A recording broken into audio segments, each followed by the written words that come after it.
یا اہل الکتابی، اے اہل کتاب، لما کیوں تلبسونا تم ملاتے ہو الحق حق کو بالباطلی باطل کے ساتھ. یہ لفظ کہیں پڑا ہے؟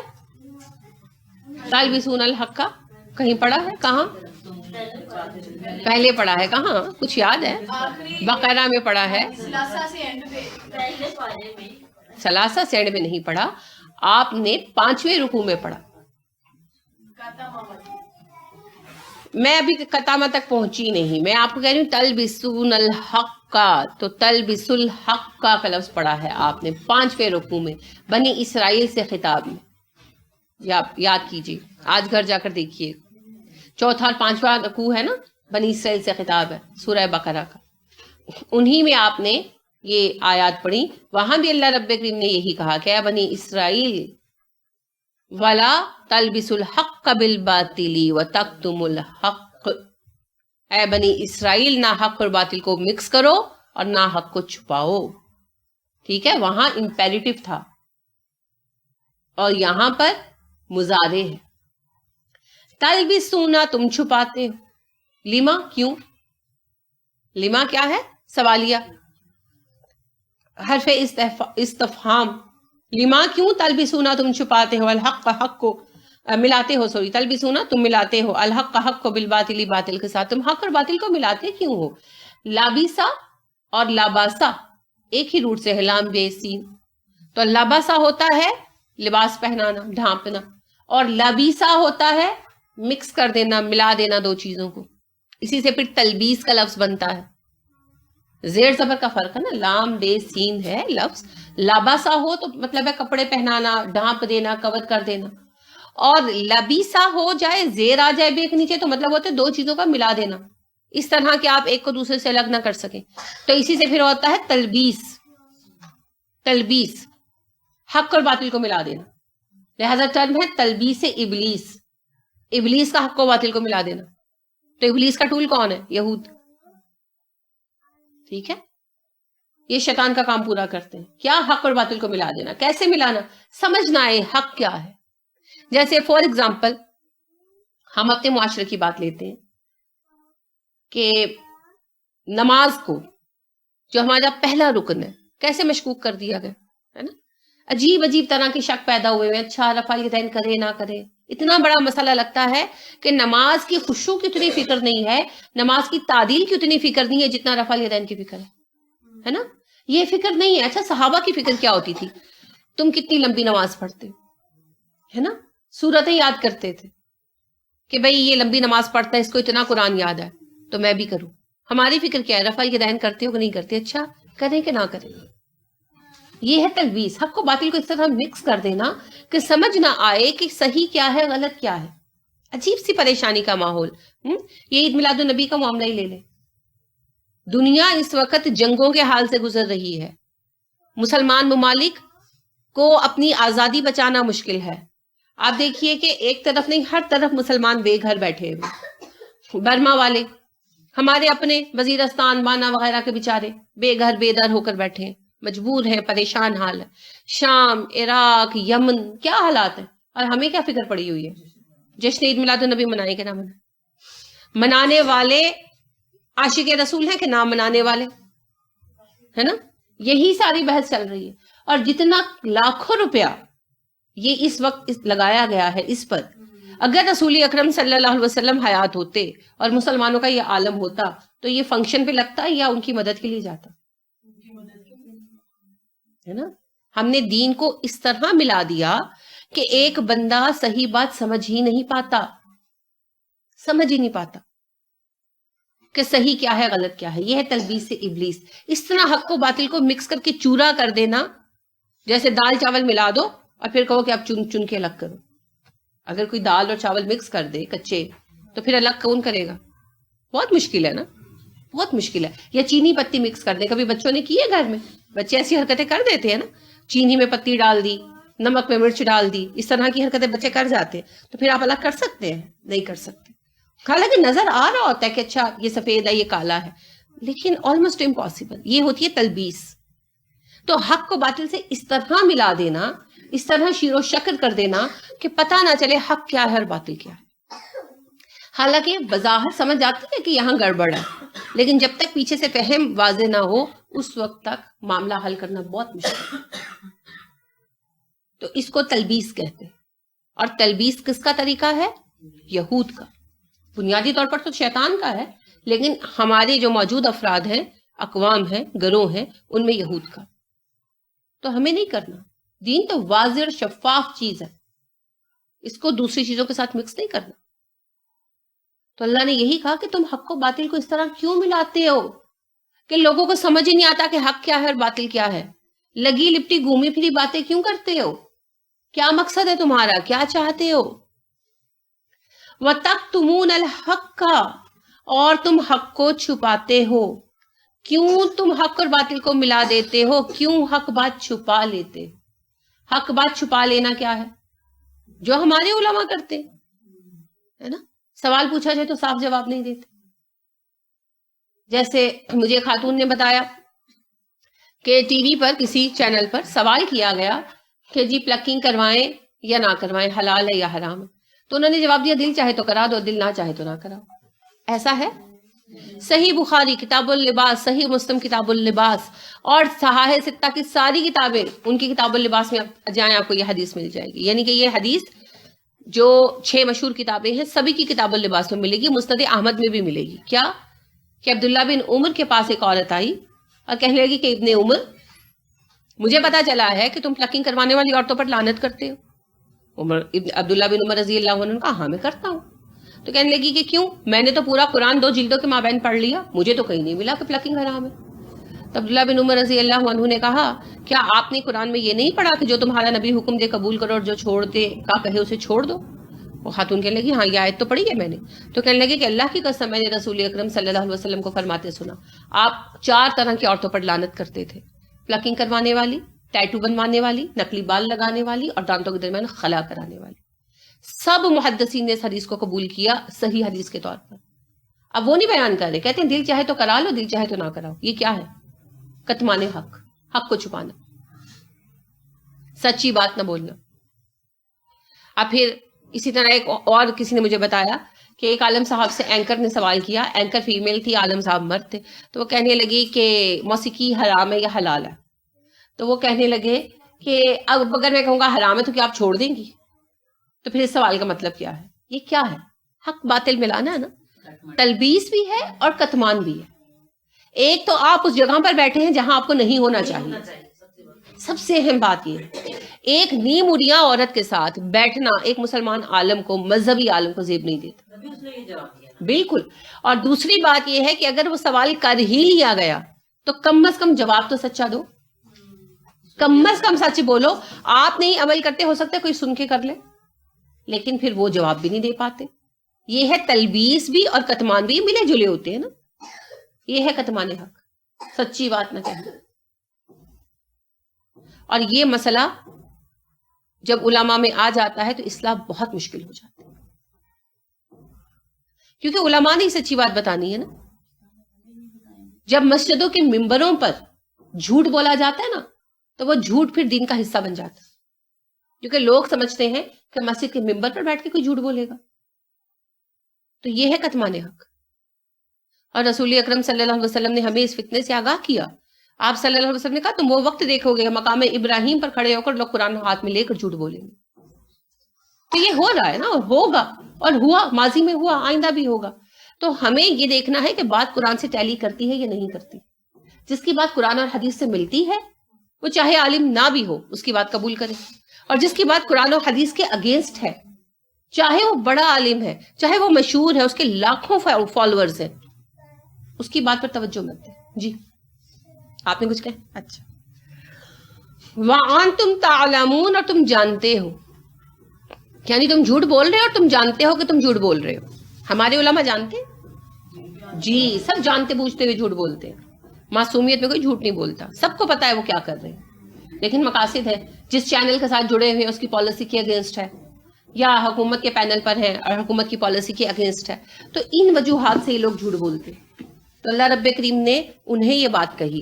اب بات یہ ہے کہ ہم کہتے ہیں یہ آیات یہود کے متعلق ہے، لیکن بات یہ ہے یہ یہود کے متعلق نہیں ہے، خصوصیت سے بے شک ان کا بیک گراؤنڈ یہی ہے کہ یہود کے بارے میں اتری، بنیادی طور پر یہ آیتیں علماء کے رویے کے بارے میں. علماء کو کیا کہا گیا؟ حق اور باطل کو ملاؤ مت، حق بات کو چھپاؤ مت، جانتے بوجھتے ہوئے جھوٹ مت بولو. اب جو یہ کام کرے گا وہ انہی یہودی علماء کے ساتھ اٹھایا جائے گا، کیونکہ جو جس قوم کی مشابہت اختیار کرے گا اسی میں سے ہوگا، تو پھر یہ انہی میں سے ہوں گے. اگر صرف یہ لوگ قرآن سچ مچ پڑھانا شروع کر دیں نا تو قوم کے اختلافات ختم ہو جائیں، لیکن نہیں پڑھاتے. کیوں؟ ان کے بت ٹوٹ جائیں گے جو انہوں نے بنا رکھے سب کے سب نے. وقالت کہا طائفتن ایک گروہ نے، دیکھیں پھر سنگولر کا صیغہ آیا مؤنث کا، اس لیے کہ طائفتن ہے آگے. من اہل الکتاب، اہل کتاب میں سے، آمنو ایمان لے آؤ، بالذی اس چیز پر جو انزل اتاری گئی، علی الذین آمنو ایمان والوں پر، وجہ چہرہ، النہاری دن، وجہ النہاری دن کے حصے میں، وکفرو اور انکار کر دو، آخرہ دن کے آخری حصے میں اس کا، لعلہم تاکہ وہ اسی طرح شاید یرجعون واپس لوٹائیں. لعل شاید، یہ بھی جو ہے نا حرف تمنا ہی ہے، لعل شاید میں بھی، ہم وہ یرجعون واپس لوٹائیں، ریجم عین سے ہے، مزادے ہے. اہل کتاب کی ایک جماعت کہتی ہے ایمان والوں پر جو احکامات اترے ہیں دن کے ایک حصے میں اس پر ایمان لے آؤ، دن کے دوسرے حصے میں اس کا انکار کر دو، شاید اسی طرح وہ لوگ دین سے واپس لوٹ جائیں. کیا مطلب ہوا؟ ایمان لاؤ اور پھر انکار کر دو. ایک حصے سے بنا دیے نہیں کہ ایک ہی دن میں کر دو، مطلب یہ ہے کہ ایمان لاؤ اور پھر کچھ عرصے بعد دین چھوڑ دو. اس سے کیا ہوگا؟ بد دلی طاری ہوگی. پالیسیز تھی نا مختلف، بیٹھ کر مشورے کرتے تھے. تو کچھ علماء نے ان کے یہ سجیسٹ کیا، کچھ لوگوں کو اس پر تعینات بھی کیا ہوگا کہ بھئی کچھ لوگ جو ہے نا مسلمان ہو جائیں اور کوئی مہینے بعد، کوئی 2 مہینے بعد اسلام سے پھر یہودی ہو جائے. تو ظاہری بات ہے کہ اہل مدینہ کے تو دوست تھے نا، تو انصار پوچھیں گے کہ بھئی تم لوگوں نے اسلام کیوں چھوڑ دیا؟ تو پھر ان کو بتاؤ کہ یہ بات غلط ہے اور یہ بات غلط ہے، یہ صحیح بات نہیں ہے. ہم تو بڑی خوشی سے مسلمان ہوئے تھے لیکن ہم نے دیکھا یہ والی بات صحیح نہیں ہے، اس لیے ہم نے چھوڑ دیا. تحریک کو بدنام کرنے کا طریقہ نا. دیکھیے اس بات کو سمجھیے کہ اسلام کی تحریک جو ہے یہ صرف مذہب کو ڈیل نہیں نہ کرتی، یہ تو پورے نظام کو ڈیل کرتی ہے. اس میں سیاست بھی آ جاتی ہے، سبھی کچھ آ جاتا ہے.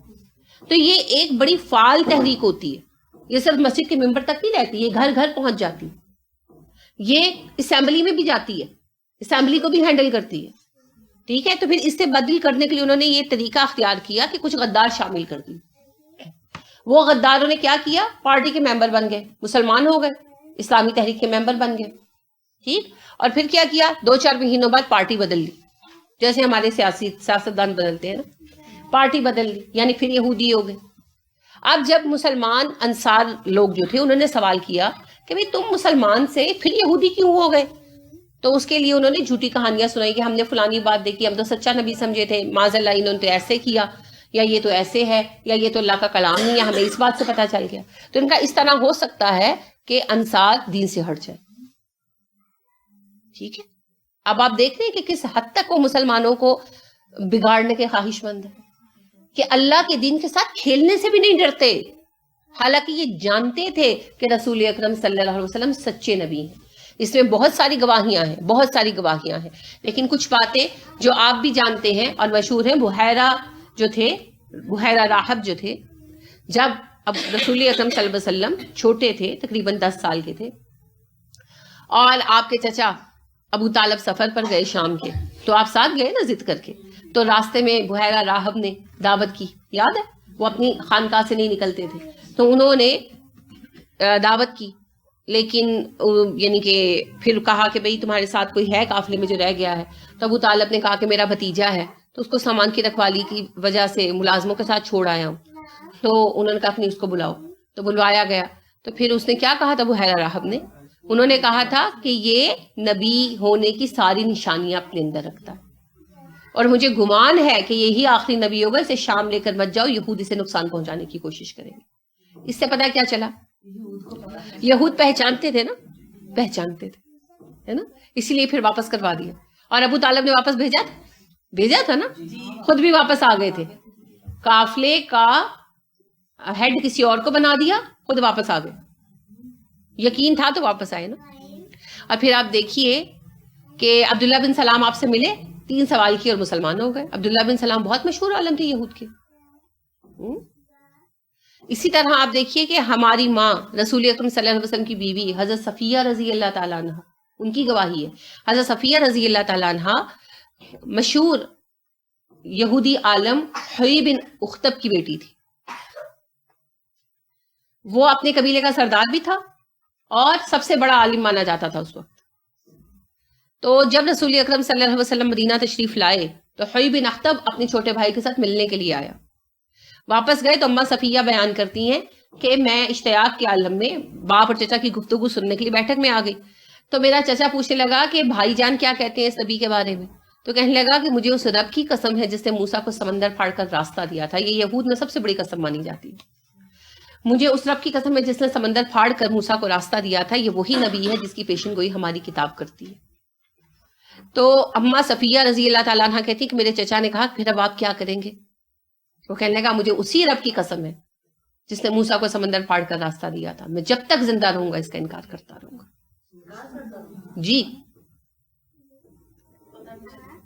جی جان کر اللہ رب کریم کہہ تو رہے ہیں. اللہ رب کریم کہتے ہیں وَتَكْتُمُونَ الْحَقَّ وَأَنْتُمْ تَعْلَمُونَ. تم حق کا انکار کرتے ہو حالانکہ تم جانتے ہو یہ حق ہے. یہ گھر کی گواہی ہے. یعنی اماں صفیہ رضی اللہ تعالیٰ عنہ رسول اکرم صلی اللہ علیہ وسلم کی بیوی ہونے سے پہلے حیی بن اخطب کی بیٹی تھی نا، باپ تھا ان کا، لیکن وہ نہیں مانا، مدینہ سے نکال دیے گئے. پھر اس کے بعد خیبر پر حملہ ہوا، مارا گیا، لیکن وہ واقعی جب تک زندہ رہا اقرار نہیں کیا. اور حضرت صفیہ رضی اللہ تعالیٰ عنہ اسلام قبول کر کے آپ صلی اللہ علیہ وسلم کی بیوی بنی اور پھر انہوں نے یہ بات بھی بتائی. تو دیکھیں یہ کتنی بڑی گواہی ہے، یہ گھر کی گواہی ہے. یہ عالم تھا ان لوگوں کا. اس طرح سازشیں رچ رہے تھے مسلمانوں کے خلاف. تو آج بھی ایسے لوگ موجود ہیں، آج بھی موجود ہیں. ٹھیک ہے، تو ہمیں اپنے ایمان پر اندر سے مضبوط ہونا ہوگا. ہمارا اپنا قلعہ مضبوط ہونا چاہیے. اور وہ کیسے ہوگا؟ قرآن کے فہم کی وجہ سے.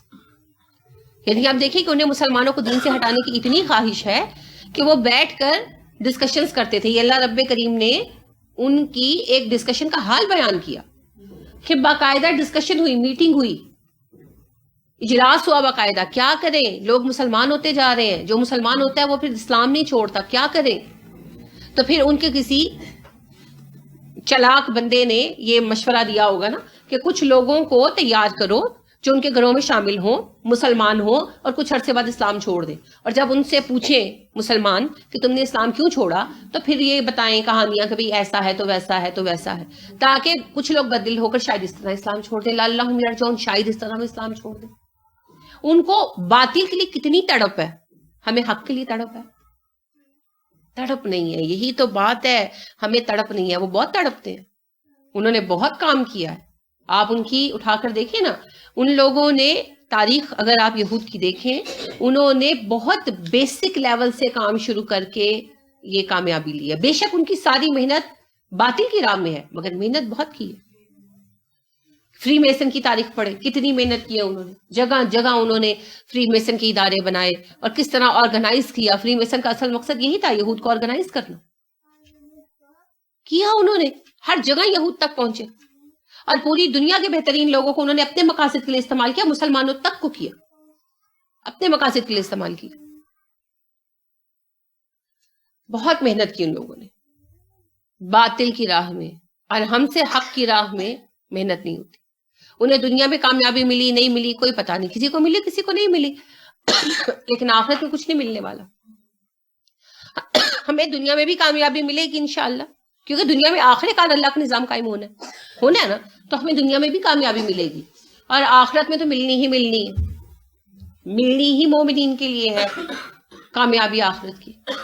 مگر ہم اس یقینی رزلٹ کے لیے کوشش نہیں کرتے، اور ان کو پتا ہے کہ ہم فیل ہیں، مگر پھر بھی لگے ہوئے ہیں، جان ماری جا رہے ہیں.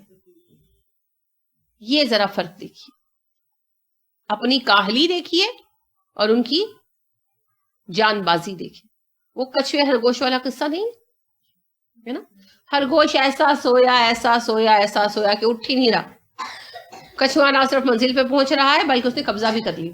بیٹھے رہو آرام سے. تو ذرا خرگوش کو بھی ہوش میں آنے کی ضرورت ہے. بے شک ہم لوگ حق پر ہیں, بلا شک و شبہ ہم حق پر ہیں, لیکن حق کو بھی قائم کرنے کے لیے کوشش کرنی پڑتی ہے, حق کو تسلیم کروانا پڑتا ہے, اور تسلیم کروانے کے لیے کام کرنا پڑتا ہے.